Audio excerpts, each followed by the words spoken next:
episode of Nimble Answers. Today's question comes from Reddit user TristanV00, who posted this on the CompTIA subreddit. They said, failed my A+ cert for the second time, ...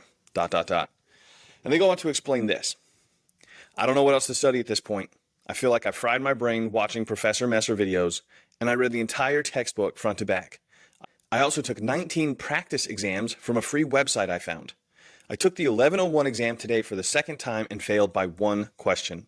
Performance-based questions are really hard for me, and I struggle to find the best possible answer sometimes. Really just wanted to rant or ask if anyone has any advice on what else I should study. It does not feel good to put in all the work, schedule the exam, pay for the exam, and come out with a non-passing score and to fail. I think the first thing I would say to Tristan V00 and anyone else who's ever been in this situation where they're putting in the work and sitting for the test and still failing. One, I would say it's okay to get discouraged and to feel downhearted and not know what the next steps are. That's not easy to put in that work and have that result. But what I don't want you to do is I don't want you to give up, right? Like, there are going to be hard things that you have to do. Everywhere in life, we're struggling to take that next step.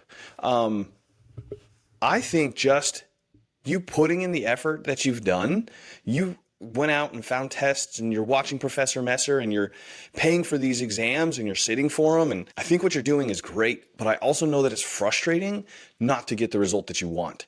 I think the worst thing you could do right now is give up. So let me offer you a couple suggestions that might help you prepare for the next test, but also something I haven't really talked to yet on this channel in this space is a couple of those hints or tips that will help you when you're taking the test. I noticed in your post that you mentioned that you have you struggle picking the best answer, and so that makes me think that maybe possibly it might have something to do with how you're taking the test. And so there are just a couple things that I always try to remember when I'm about to go into and sit for one of these certifications. Number one, you have to relax. It is so stressful to sit down and know that you're going to be there for 90 minutes, 2 hours. Some tests, some of these IT certification tests can go on for 3 hours when you get to the higher levels. But I would say you have to relax. You've done the work, you watched the videos, you took the practice tests, you've been over the material front and back. Breathe, just relax. I think that would be the very first thing that I would say. If you go into this thing hyper stressed and allow that to be your mental focus and all your mental energy is going into how stressed you are, that's not going to help you when it comes to slowing down, thinking through the questions and answering these questions the best you can. Another tip that I always share is to trust your gut. You've studied the material. Somewhere in that subconscious in your brain, you've covered what the question is asking you. So read the question, look at the answers. If you're not sure what the answer is, but you have this inkling or you just think, oh, generally, if you've seen the material, you're going to say, oh, let's go with B. I'm not sure, I'm not 100%, but that answer seems like it may be right. Trust your gut. It's not about guessing. It's about trusting that instinct, right?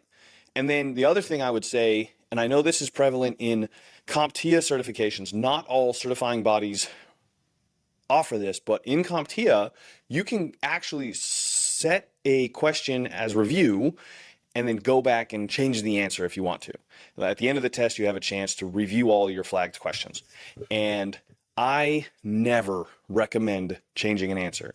There's only one instance where I would say, yes, go back and change an answer that you had previously selected. And it is only if, through reading another question on the test, you are reminded of the answer you should have selected 100% without a shadow of a doubt. Oops, I totally messed up. I have to change that answer because I know what it's supposed to be. That's the only time you change an answer. Otherwise, all you're doing is second guessing the gut intuition that you already followed from my previous tip.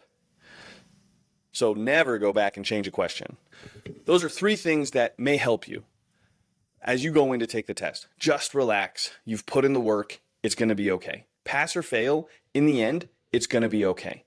Trust your gut. Trust that instinct. Trust that back of the mind intuition that has been paying attention as you've been studying this material. It's going to point you to the right answer. And number 3 is to never change answers. Unless, of course, that one asterisk that says, hey, if you read a follow-on question and it reminds you without a shadow of a doubt what that answer should have been, go ahead and change it. So that's one thing that may help you as you, the next time you go in to sit for this test. And I hope you do. I really do hope that you give it a third attempt. I do want to say one thing about practice tests, though. This is something that I worry too many people, especially those who are brand new to this space and just trying to figure out how these certifications work and how to study and prepare for them. I would say each practice test should only be taken one time. Once you take that practice test a second time, it doesn't matter. Your score's gonna get better because you've already seen those questions. Every practice test should ask different questions. If you take the same practice test twice, you're not really showing that you've improved in any way other than to remember the answer that you got wrong last time or remember the ones you got right. You're just showing how well you memorized that test. So I always recommend make sure you have a good grasp on the material, whatever your study plan is. Work through your study plan before you take any practice tests. Don't try and use them for quizzes. Don't try and use them to create flashcards. Nothing. Get through your study plan, whatever it is. Then take your first practice test, wherever you get it from. Use the results from that practice test to determine what else you need to study, and then go take a different practice test. Because taking that same practice test again, it's not going to show you how much you've improved. So that's my spiel about practice tests. I know it's hard because there's not a lot of access to practice tests, especially free resources. A lot of practice tests are out there, pay per use. And so that's why I always recommend saving them toward the end till you're right there, almost ready to sit for the actual exam. There's one resource that I would recommend to you that I always used on my CompTIA certifications. It's the Mike Myers Passport series. And I know that he just released his updated A+ to match the new version of the test. I feel is the space that he uses to really explain everything really well. And he just hits that high level on each concept to prepare you for the certification. He throws in some humor so they're not just dry technical manuals. And then each book also includes a practice test. And I always found that if you could get 60 to 70% on a Mike Myers practice test, then you would be ready to go and sit for the certification.